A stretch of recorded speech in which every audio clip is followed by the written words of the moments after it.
Good morning, my dear students. Hope that you are fit and fine at home. And today I, Vashish Nidwal, explain you the chapter 2 of history of class 8, that is from trade to the territory.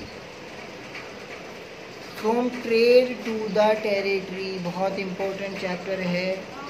यहाँ ये वो chapter है जिसमें company ने अपनी power को establish किया था. आइए इस चैप्टर के बारे में पढ़ते हैं. देखिए, Aurangzeb was the last powerful Mughal ruler. Aurangzeb Mughal साम्राज्य का वो आखिरी पावरफुल रूलर था. He establish control over a very large part of the territory that is known as India. और भारत के अंदर उसने बहुत आप ये कह सकते हैं कि पूरे भारत पे उसका साम्राज्य था. आफ्टर हिज डेथ इन 1707, 1707 में जब उसकी मृत्यु हो गई, मैनी मुग़ल गवर्नर्स मतलब उस टाइम में उनको बोलते थे सूबेदार, एंड बिग जमींदार begin asserting their authorities and establishing regional kingdoms. As powerful regional kingdoms emerged in various parts of India, Delhi could no longer function as an effective center. उस time में दिल्ली कोई इतना इफेक्टिव सेंटर नहीं होता था, क्योंकि अलग अलग राज्य में अलग अलग शासन स्थापित कर दिए गए. By the second half of the 18th century, 18वीं शताब्दी के सेकेंड हाफ में, however, a new power was emerging on the political horizon, the British. और होता क्या है, सेकेंड हाफ में 18th सेंचुरी के ब्रिटिशर्स वहाँ पे आ जाते हैं. Did you know that British originally came as a small trading company and were reluctant to acquire territories? उस टाइम ब्रिटिशर्स हमारे देश में आए सिर्फ एक व्यापार के पर्पस से, अपनी इंडस्ट्रीज एस्टेब्लिश करने के पर्पस से. How then did they came to be the master of the vast empire, और वो किस तरीके से यहाँ के एम्पायर बने. In this chapter you will see how this come about, और इस चैप्टर में हम वही पढ़ने वाले हैं. आइए अब बात करते हैं. East India company comes east. In 1600, the East India Company acquired a charter from the ruler of England, Queen Elizabeth I, granting it the sole right to the trade with the East. सन 1600 की बात है, जिस समय रानी Elizabeth थी. उन्होंने England को grant किया कि वो ईस्ट में जाके, ईस्ट हमारा जो पोर्शन हमारे भारत का पड़ता है जिसमें बंगाल वगैरह है, ठीक है, कि आप जाइए वहाँ पे व्यापार कीजिएगा. उनको परमिशन दे दिया गया. This mean that no other trading group in England could compete with the East India Company. और साथ में ये कहा कि ईस्ट इंडिया कंपनी मतलब आप ही वहाँ पे व्यापार करेंगे, कोई आपके कार्य में हस्तक्षेप नहीं करेगा. With this charter the company could venture across the ocean looking for new island from which it could buy goods at a cheap price. अब वो समुद्र महासागर के माध्यम से वो आइलैंड देखते हुए भारत के अंदर आए कि कहाँ से हम गुड्स को परचेज कर सकते हैं, कहाँ से हम क्या सामान ले सकते हैं, कहाँ से हमें क्या सामान सस्ता मिल सकता है. And carry them back to the Europe to sell it to the higher prices. और वो क्या करते थे, यहाँ से सामान ले गए सस्ते में, यूरोप में जाके उसको ज़्यादा पैसों में बेच दिया. The company did not have to fear competition from English trading companies. और उन्हें कोई जो वहाँ की जो इंग्लिश ट्रेडिंग कंपनीज थी उनसे उनको कोई डर नहीं था. डर इसलिए नहीं था क्योंकि वो यहाँ से सस्ते में ले जाते थे, वहाँ ज़्यादा पैसों में बेचते थे, वहाँ उनको प्रॉफिट होता था. Mercantile trading companies in those days made profit primarily by excluding competition so that they could buy cheap and sell dear. तो मर्चेंटाइल क्या है? मर्चेंटाइल एक ऐसा बिजनेस एंटरप्राइज है जिसमें छोटे छोटे सामान पे भी ज़्यादा प्रॉफिट कमाया जाता था. तो वो यही काम करते थे कि वो प्रॉफिट कमाते थे. The royal charter however could not prevent other European power from entering the eastern markets. By the time the first English ship sailed down west coast of Africa, round the Cape of Good Hope, and crossed the Indian Ocean. The Portuguese had already established their presence in the western coast of India and had their base in Goa. अब देखिए अलग अलग देश, किसी ने east तो किसी ने वेस्ट पे किया। ब्रिटिशर्स आए, इंग्लिश वाले लोग आए, इंग्लैंड से आए, उन्होंने ईस्ट पे फोकस किया। पोर्तुगीज़ आए, उन्होंने वेस्ट पे फोकस किया, उन्होंने गोवा को देखा, गोवा में अपना।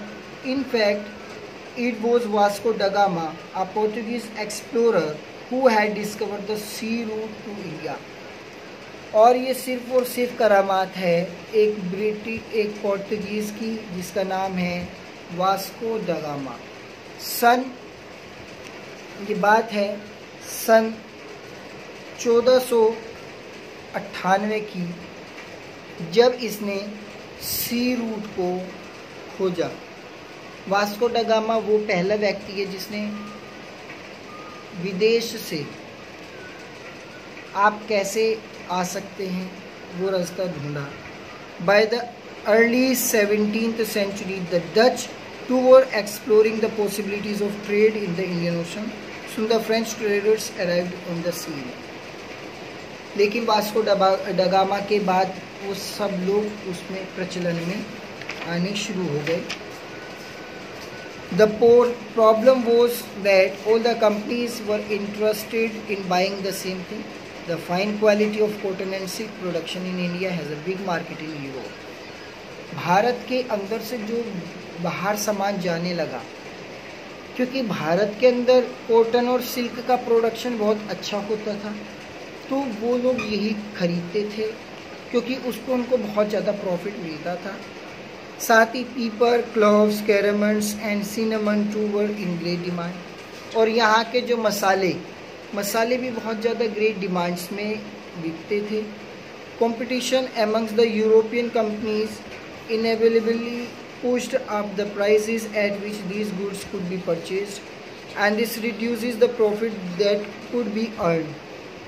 और यही वो चीज़ थी जो बहुत सस्ते में ले जाते थे और इन पे बहुत बढ़िया वाला प्रॉफिट वो कमा लेते थे। The only was trading company could flourish was eliminating rival competitors. The argue to secure market therefore led a fierce battles between the trading companies. और इन्हीं के देखते हुए जो ट्रेडिंग कंपनीज हैं आपस में उनकी लड़ाइयाँ भी बजने लगी। Through the 17th and the 18th century they regularly sank each other's ship, blocked routes and prevented ships rivals from moving their supplies goods.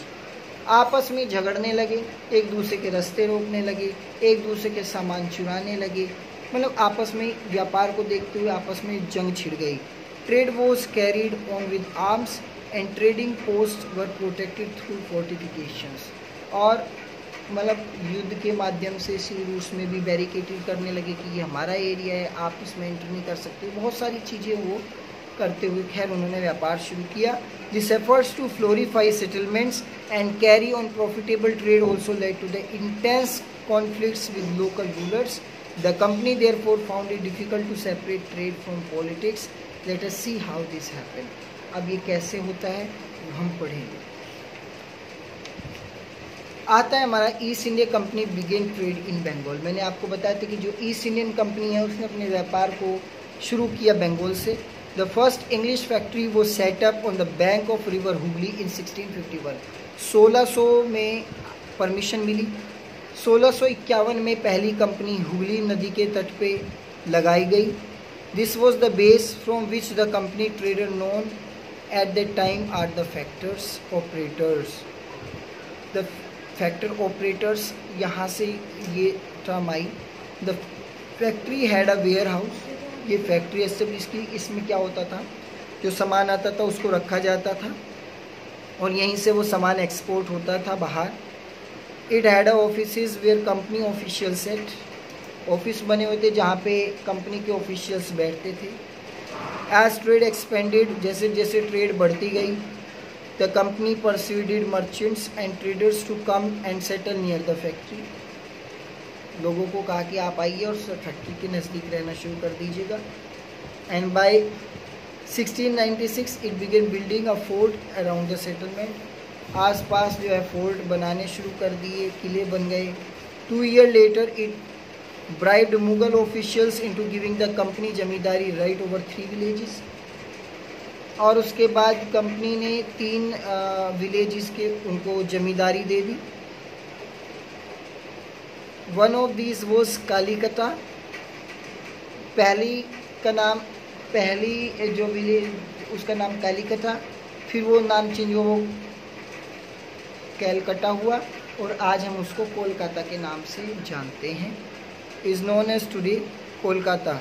It also pursued the Mughal emperor Aurangzeb to issue a फरमान granting the company the right to trade duty free.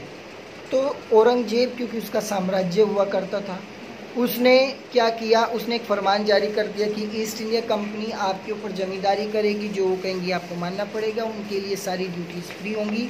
The company tried continuously to press for more concessions and manipulate existing privileges. Aurangzeb farmans for instance had guaranteed only the company the right to trade duty free. Aurangzeb ने जो फरमान जारी किया उसमें सिर्फ ये कहा कि आप जो व्यापार करेंगे, कि आप जो फरमान जारी किया उसमें कहा सिर्फ आप जो व्यापार है वो ड्यूटी आपके लिए फ्री है. But officials of the company who were carrying on private trade on the side were expected to pay duty. लेकिन जो प्राइवेट ट्रेडर्स थे उन्हें वहाँ पे टैक्स पे करना होता था. दिस दे रिफ्यूज़ टू पे, जिसकी वजह से उन्होंने उसको रिफ्यूज़ किया पे करने में. Causing an enormous loss of the revenue for Bengal, जिसकी वजह से बंगाल को बहुत लॉस हुआ. How could the nawab of Bengal Murshid Quli Khan not protest, और किस तरीके से मुर्शीद कुली खान भी चीज़ से बच नहीं पाया. So today in part 1 we will read till here. So my dear students, next topic of this video I will explain in part 2. And students, those who have not subscribed my channel Vashish Nirwal YouTube, please subscribe it and also press bell icon. If you like the video, please tell in comments. Thank you and have a nice day.